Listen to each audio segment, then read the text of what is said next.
तिकडे पालघर जिल्ह्यात सुद्धा पावसानं दमदार हजेरी लावली आहे। विजेच्या कडकडाटासह पावसानं दमदार बॅटिंग केली। कासा, चारोटी, गंजाड, चिंचणीसह तलासरीला सुद्धा पावसानं झोडपून काढलंय। पालघरमध्ये सुद्धा जोरदार पाऊस झालाय। विजेच्या कडकडाटात पावसानं हजेरी लावली।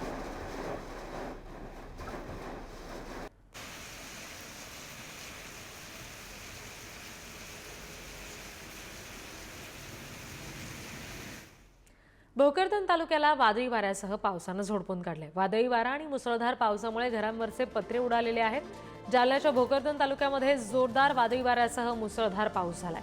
वादळी वारा आणि पाऊस यामुळे तालुक्यातल्या अनेक घरांवरचे पत्रे उडालेले आहेत।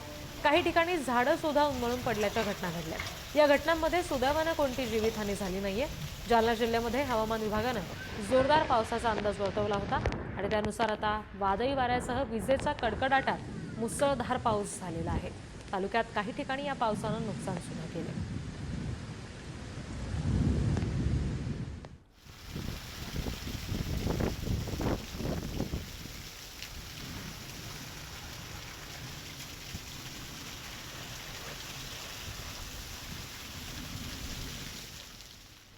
तिकडे कोल्हापुरात सुद्धा काल मुसळधार पावसानं हजेरी लावली आणि या पावसामुळे अनेक ठिकाणी सखल भागात सुद्धा पाणी साचलं। पाणी साचल्यामुळे कोल्हापुरात अनेक परिसरांमध्ये अक्षरशः तळ्याचं स्वरूप निर्माण झालं होतं। म्हाडा कॉलनी, शाहूपुरी, कुंभार गल्लीतील घरांमध्ये सुद्धा पाणी शिरलं।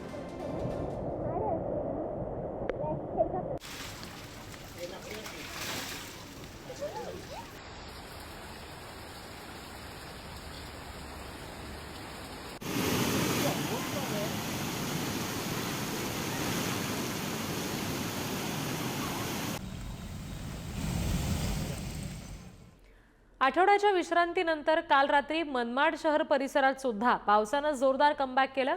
मेघगर्जना आणि विजांच्या कडकडाटासह जवळपास 1.5 तास पावसानं दमदार बॅटिंग केली। मुसळधार पावसामुळे रस्त्यावरून पाणी वाहत होतं आणि त्यामुळे रस्त्यांना अक्षरशः नदीचं स्वरूप आल्याचं चित्र होतं। काही सखल भागात पाणी साचलं आणि त्यामुळे नागरिकांना मनस्ताप झाला। याच पाण्यातून नागरिकांना वाट काढावी लागली, आपली वाहनं सुद्धा न्यावी लागली।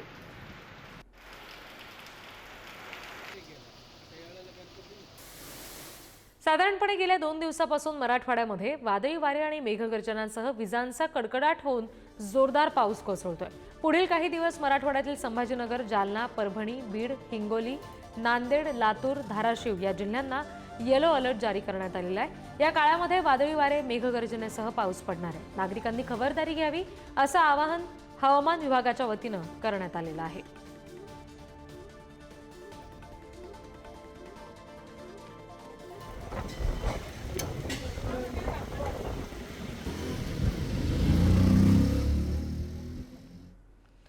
तर व्यापाऱ्यांचा माल ओट्यावर आणि शेतकऱ्यांचा माल उघड्यावर अशी परिस्थिती सध्या निर्माण झालेली आहे। शेतकऱ्यांच्या शेकडो क्विंटल शेतमालाचं नुकसान होतंय कारण सगळा माल हा पावसात भिजतोय। वाशिममधली ही दृश्य आहेत। वाशिमच्या मंगळूरपीर कृषी उत्पन्न बाजार समितीमधला हा सगळा प्रकार आहे। व्यापारी ओट्यावर टाकलेला माल उचलत नाहीयेत आणि त्यामुळे शेतकऱ्यांना जागाच मिळत नाहीये। वारंवार तक्रार केली गेलेली आहे, मात्र तरीही बाजार समितीकडून व्यापाऱ्यांना काही सूचना दिल्या जात नाहीयेत, पण याचा आर्थिक भार शेतकऱ्यांना सोसावा लागतोय।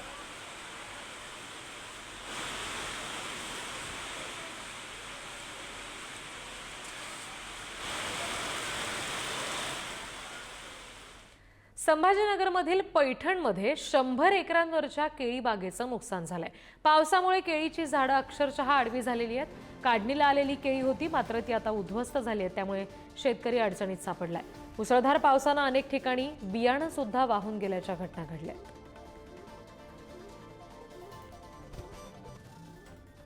पुढची बातमी, जळगावात पावसामुळे झालेल्या नुकसानीची मंत्री गुलाबराव पाटील यांनी पाहणी केली आहे। जिल्ह्यातील धानवड, उमाळादेवरी, दापोरा या गावांमध्ये जाऊन त्यांनी पाहणी केली। लवकरात लवकर मदत मिळवून देण्यासाठी प्रयत्न करू असं यावेळी गुलाबराव पाटील यांनी शेतकऱ्यांना आश्वासन दिलंय।